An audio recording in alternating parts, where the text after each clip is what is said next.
Dream Team, it's your boy Neal back with another reaction video, guys. Here we are with why South Africa is still so segregated.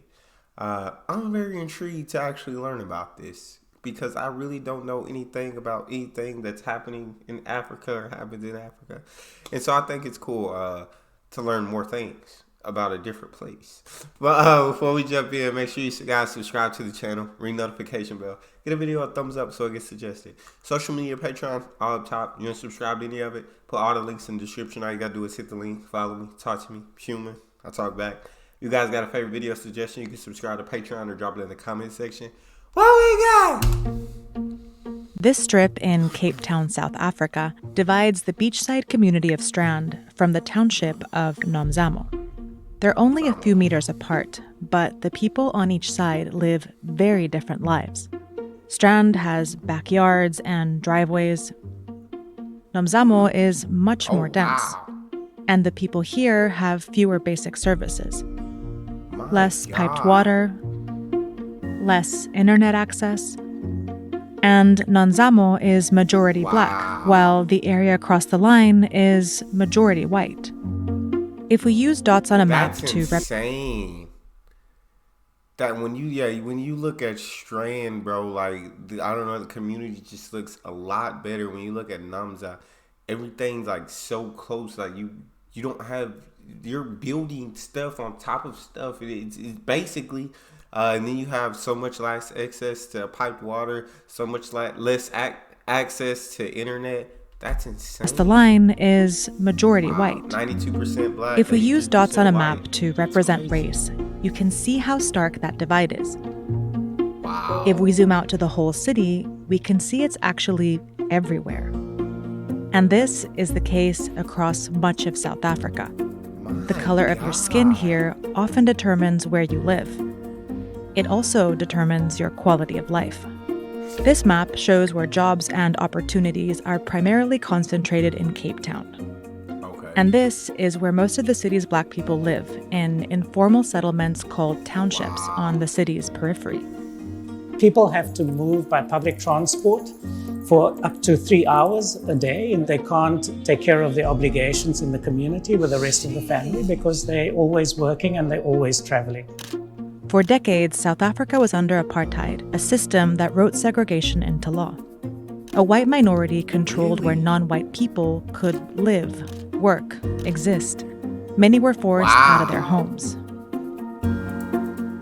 In 1994, a democratically elected government took power and ended apartheid.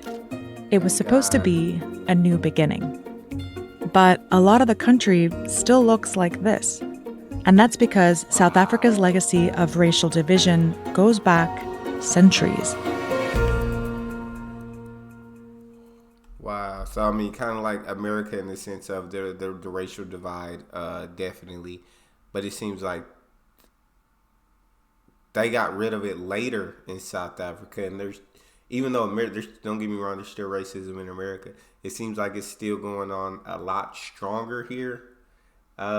If I'm correct, please correct me if I'm wrong, but I don't know. Just from these 2 minutes of what she said, it seems like it's still going on a lot stronger here in South Africa. Centuries.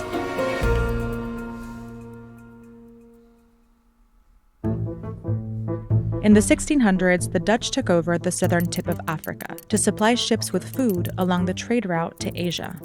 150 years later, Britain seized it and named it Cape Colony. Many Dutch colonists moved here, further inland, to escape British rule and continue exploiting enslaved people. Just like the Dutch, the British used Cape Colony as a strategic location for trade. It wasn't economically significant. But in the 1870s, that changed when the British started mining diamonds there. Suddenly, Cape Colony was one of Britain's most prized and exploited colonies. In order to get the diamonds out of the country, they built railways to connect the mines up here to the coast. The railways allowed the British to access a global diamond market through the port city of Cape Town. Soon, the economy of Cape Colony was centered around the railroads, especially this main route. The green areas on this map show the Black regions of Cape Colony, largely left out of the railroad economy. Racial inequality in Cape Colony was being reinforced by location. To keep it that way, the colonial government started writing segregation into law. The Native Lands Act of 1913 pushed Black people into these areas, only 8% of South Africa's land, and restricted them from owning land everywhere else. Or relocated them to the edges of the major cities to work for white people. These laws began to shape the region. Cape Town's growth from the increased trade turned the port town into a major city.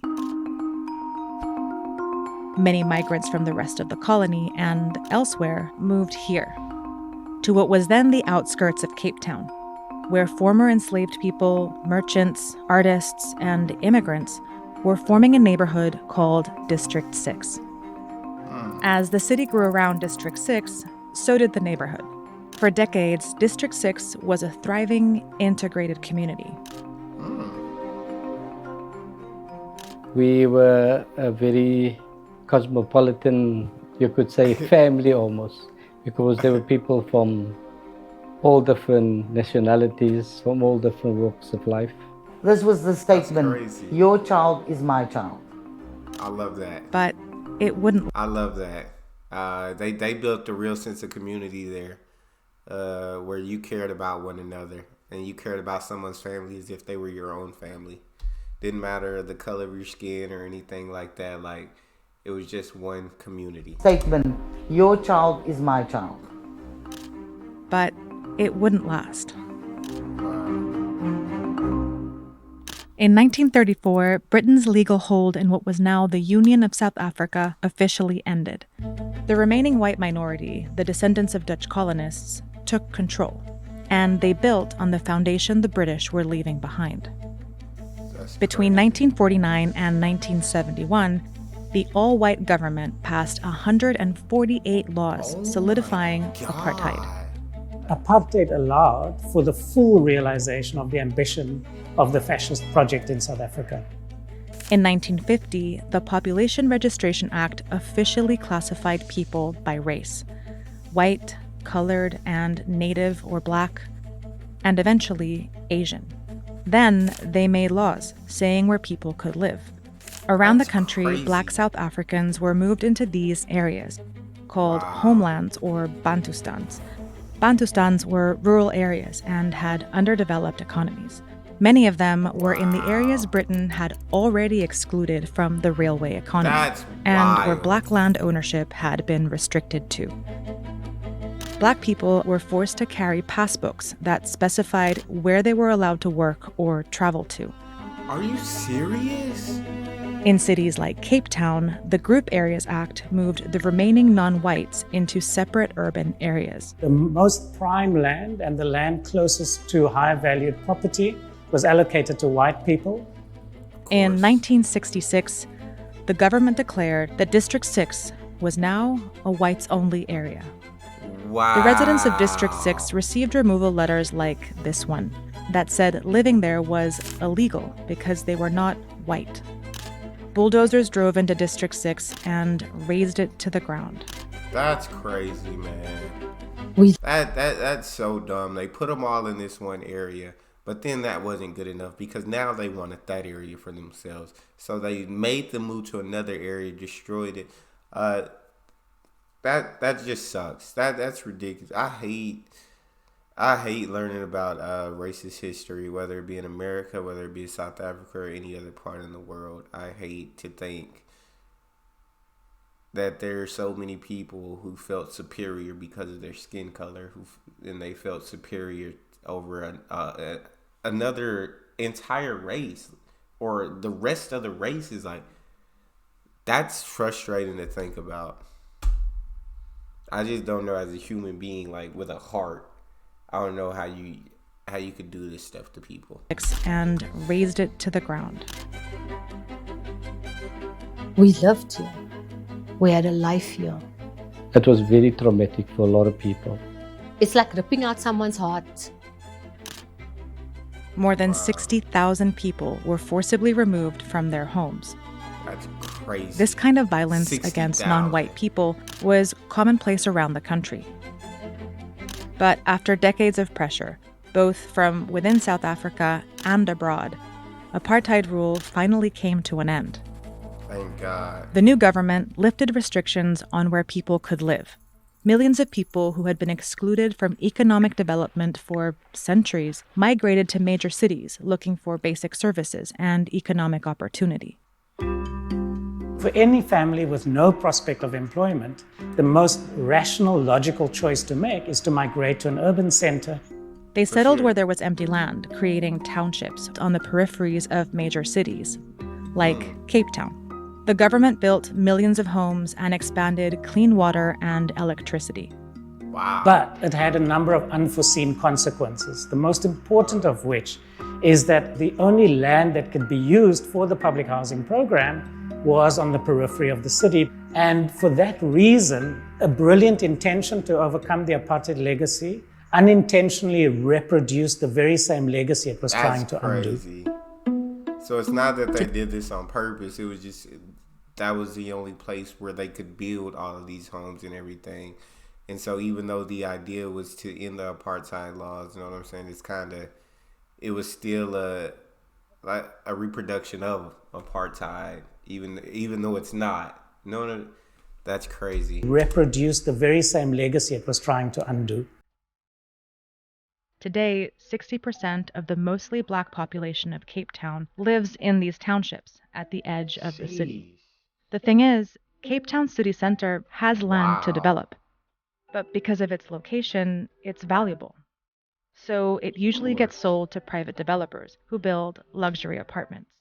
Nearly $1 billion worth of them are going up by the coast. But right in the heart of Cape Town, by all the expensive developments, District 6 remains largely untouched. The former residents have fought against private development, and they've actually succeeded. Some have even managed to return to houses built by the city. I wanted to come back here where I was born, which was part of our whole family's heritage. I couldn't believe that I was back. It was a sense of relief. That's incredible for them. But there are still hundreds of claimants waiting to get back to District 6.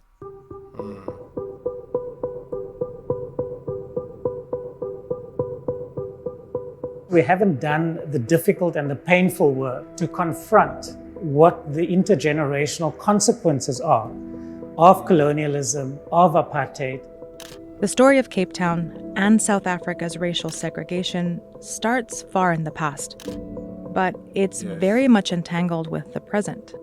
Apartheid and colonialism here are over, but many of the barriers they built have yet to be dismantled. The kind of psychic scars that's left on individuals and on communities, we haven't begun the work of saying, how do we live together, right? In the face of that history. Exactly, yeah. That's crazy to learn about. Just because, I don't know. Here in America, you know there's racism and you know there's all of that. And you know we have a horrific past of it. But you don't really learn too much, I guess, about the rest of the world.